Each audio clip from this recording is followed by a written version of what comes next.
नमस्कार बच्चों, आज हम कक्षा 5 में विषय गणित में प्रश्नावली 2 का अध्ययन करेंगे। प्रश्नावली 2 में हम अब तक 14 सवाल कर चुके हैं। आज हम अंतिम 2 सवाल 15 और 16 करेंगे। हम अब तक देख चुके हैं कि हम किस तरह से जोड़ और घटाव करके अपने सवालों को हल कर सकते हैं। यहाँ पर हम देख रहे हैं, यहाँ पर हमारे 15वां सवाल लिखा हुआ है, दो संख्याओं का योगफल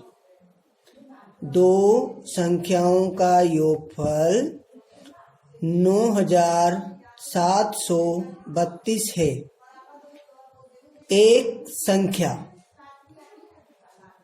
3846 है, तो दूसरी संख्या ज्ञात कीजिए। यहाँ पर देखिए, यहाँ पर हमें एक चीज दे रखी है कि दो संख्याओं का योगफल। यहाँ पर दो संख्याओं का हमें योगफल दे दिया और हमें एक संख्या दे दी। हमेशा सवाल में दो चीज दे करके हमेशा तीसरी चीज पूछी जाती है, तो यहाँ पर भी इसी तरह से किया गया है। पर हमें यहाँ ये ध्यान रखना है कि ये जो संख्या हमारे पास लिखी हुई है, ये देवनागरी अंक में लिखी हुई है, तो हमें इसका उत्तर भी देवनागरी अंकों में ही देना होगा। ठीक है, तो यहाँ अब हम हल करते हैं।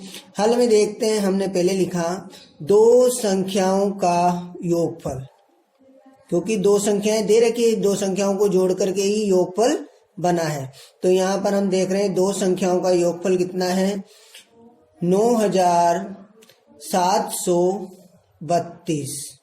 ठीक है, अब उसमें से एक संख्या कौन सी दे रखी है? एक संख्या है उनमें से 3846।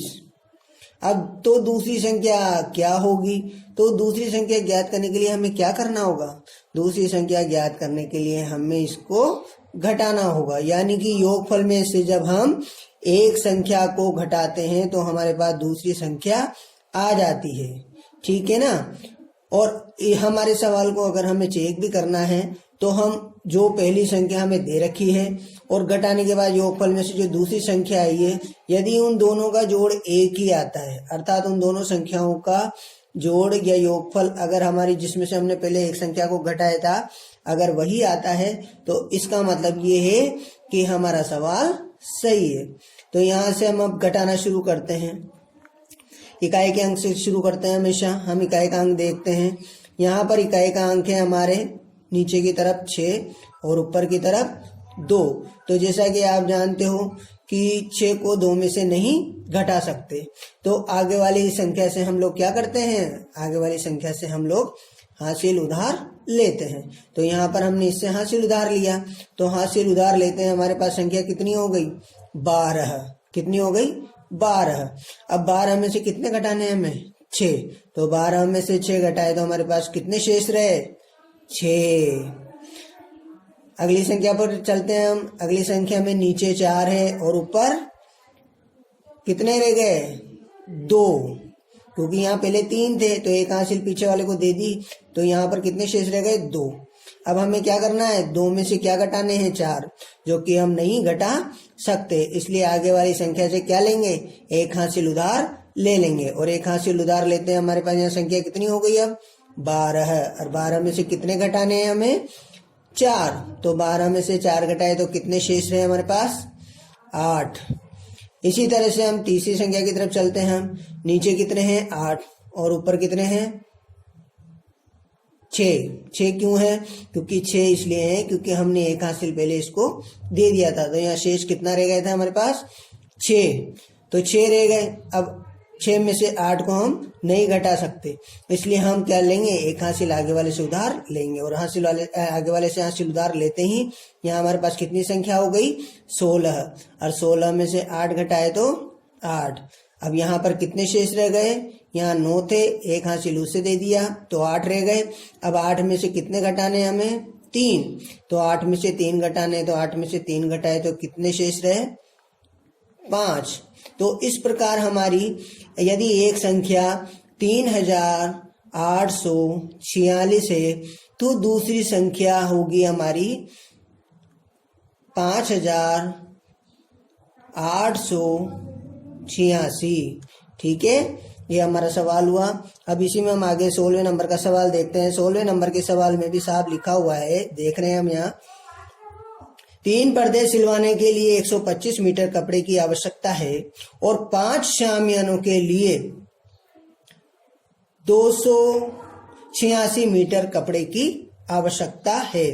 तो बताओ पर्दों और शामियानों में कुल कितना कपड़ा लगेगा। अब जैसे यहाँ आ गया कुल, तो आप जानते हैं पिछले सवालों में भी हमने पढ़ा है कि यदि कुल शब्द आ जाता है तो हमें अधिकतर जोड़ना होता है।